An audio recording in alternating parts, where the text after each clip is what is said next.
সুপ্রিয় দর্শকবৃন্দু, আসসালামু আলাইকুম রহমতুল্লাহি ওয়া বারাকাতুহু। জাতীয় পার্টিতে গৃহযুদ্ধ চলছে। সেখানে যাদেরকে বহিষ্কার করা হয়েছে তারা বলছে যে দলটির চেয়ারম্যান জিএম কাদের তাদেরকে যে পন্থায় বহিষ্কার করেছেন এই সিদ্ধান্ত তারা মানেন না। তারা পার্টি ছেড়ে যাবেন না এবং কাউন্সিলে যাবেন। তো এই বিষয়টি নিয়ে দৈনিক প্রথম আলোতে একটি প্রতিবেদন প্রকাশিত হয়েছে। চলুন দেখি আমরা প্রতিবেদনটিতে কী লিখেছে। জাতীয় পার্টিতে বিরোধ, 3 জ্যেষ্ঠ নেতা সহ 16 প্রেসিডিয়াম সদস্য বললেন তারা দল ছাড়বেন না, কাউন্সিলে যাবেন। বিস্তারিত বলা হয়েছে, জাতীয় পার্টির 3 জ্যেষ্ঠ নেতা সহ 16 জন প্রেসিডিয়াম সদস্য এক মঞ্চে এসে বলেছেন তারা জাতীয় পার্টি ছাড়বেন না। যে প্রক্রিয়ায় চেয়ারম্যান তাদের অব্যাহতি দিয়েছেন সেটি বেআইনি, তারা দলের জাতীয় সম্মেলনে যাবেন।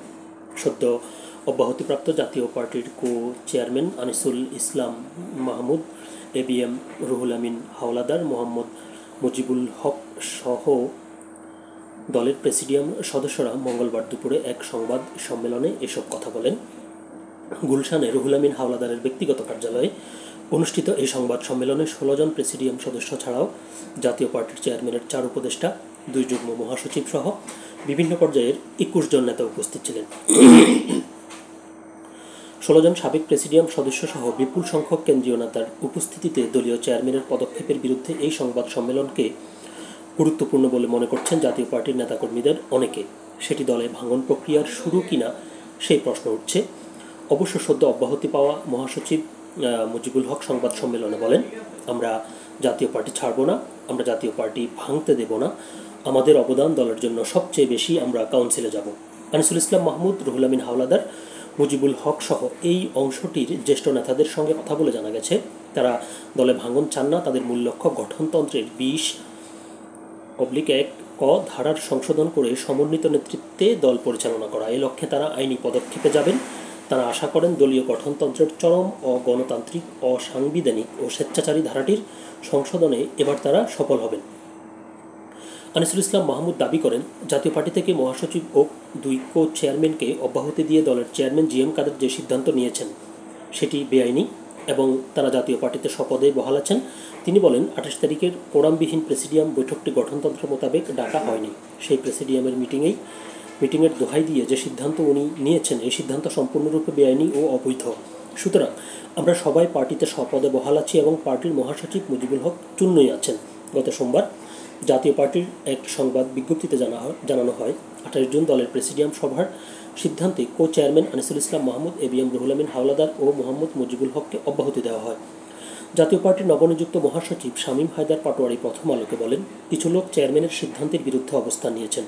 তাদের বিরুদ্ধে জেলা ও মহানগর কমিটির নেতারা দলীয় শৃঙ্খলা ভঙ্গের অভিযোগ এনেছেন এবং শাস্তিমূলক ব্যবস্থা গ্রহণের দাবি জানিয়েছেন। পরে প্রেসিডিয়াম সদস্যদের সভায় তাদের অব্যাহতি দেওয়ার সিদ্ধান্ত হয়। স্বাভাবিকভাবেই তারা অব্যাহতি পেয়েছেন। আমি মনে করি এতে দলে ভাঙন নয়, এখন দল নবরূপে উন্মোচিত হবে, কাউন্সিলেই সব হবে। আনিসুল ইসলাম মাহমুদ বলেন, আমরা এখনও বলবো, আসুন আমরা ঐক্যবদ্ধ হয়ে কাউন্সিল করি, সবাই মিলে সিদ্ধান্ত গ্রহণ করব কে থাকবেন কে থাকবেন না। আপনি তো পার্টির চেয়ারম্যান আছেন, কাউন্সিলে সব হবে, কাউন্সিলই দলের সর্বোচ্চ অঙ্গ। তিনি বলেন, কাউন্সিল ঘোষণা করার পরে কাউকে সরানো যায় না, এই সিদ্ধান্ত কাউন্সিল থেকেই আসতে হবে। কাউকেই কারণ দর্শানো নোটিশ ছাড়া অব্যাহতি দেওয়া যাবে না, এটা ন্যাচারাল জাস্টিস বিরুদ্ধ। প্রেসিডিয়ামের সিদ্ধান্তও যদি বাস্তবায়ন করতে হয় তাহলেও তাকে কারণ দর্শানো নোটিশ দিতে হবে। আনিসুল ইসলাম বলেন, আমরা 2টা বিবৃতি দিয়েছি ইতিমধ্যে। আমরা বলেছি গঠনতন্ত্রের 20/1 ক ধারা এটি বাতিল করুন। আমরা পার্টির আর্থিক স্বচ্ছতা চাই এবং পার্টির বৃহত্তর ঐক্য চাই। এই 3টা জিনিসের কথা আমরা বারবার বলে আসছি। পাবলিকলি আমরা এমন কিছু করি নাই যেটাতে কেউ বলতে পারবে যে আমরা পার্টির স্বার্থের বিরুদ্ধে কথা বলেছি। আমরা মনে করি আমরা স্বপদে আছি।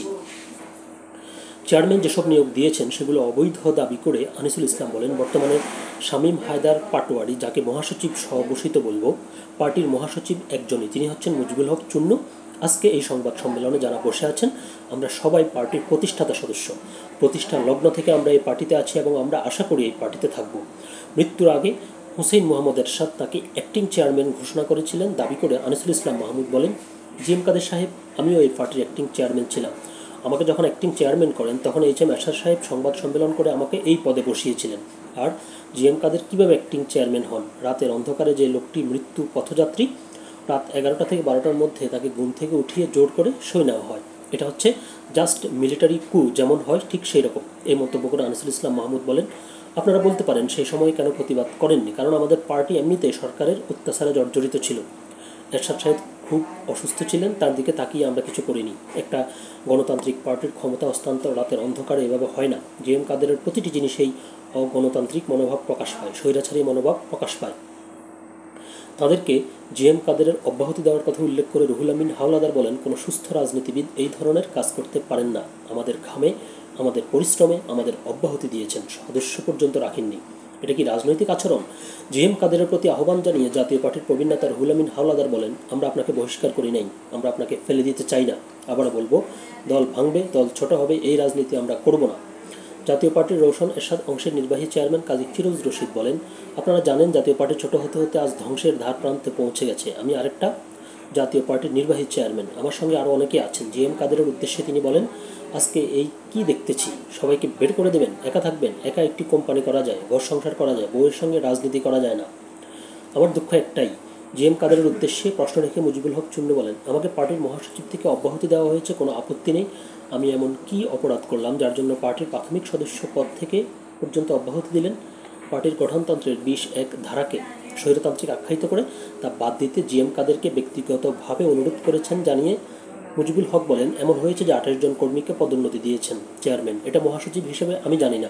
আমি বলেছিলাম এটা একটা অগণতান্ত্রিক স্বৈরতান্ত্রিক ধারা, এটা বাদ দেন। উনি পরিবর্তন করেন নাই। তো প্রতিবেদনটি আরও বিস্তারিত লেখা আছে, যে পুরো প্রতিবেদনটি পড়ে আপনাদের ধৈর্যচ্যুতি ঘটাতে চাই না। যারা প্রয়োজন মনে করেন তার প্রথম আলো থেকে প্রতিবেদনটি পড়ে নিতে পারেন। তো যেটি বলতে চাই সেটি হচ্ছে যে কোনো রাজনৈতিক দলের মধ্যেই গণতান্ত্রিক চর্চাটা অবশ্যই থাকতে হবে, সে যে দলই হোক না কেন। কারণ রাজনৈতিক দলগুলো যখন সভা সমাবেশ করে কিংবা তাদের যে লক্ষ্য উদ্দেশ্য, সেখানে তারা জোর গলায় বারবার দেশে গণতান্ত্রিক শাসন ব্যবস্থা কায়েমের কথা বলে, গণতন্ত্রের কথা বলে, কিন্তু যেটা লক্ষণীয় সেটি হচ্ছে দলগুলোর ভিতরেই কোনো গণতন্ত্র নেই, গণতান্ত্রিক চর্চা নেই।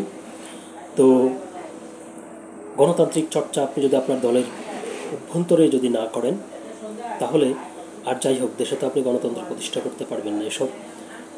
তখন সব কিছু হয়ে যায় ফাঁকা বুলি। তো সকলে ভালো থাকবেন, সুস্থ থাকবেন, আল্লাহ হাফেজ।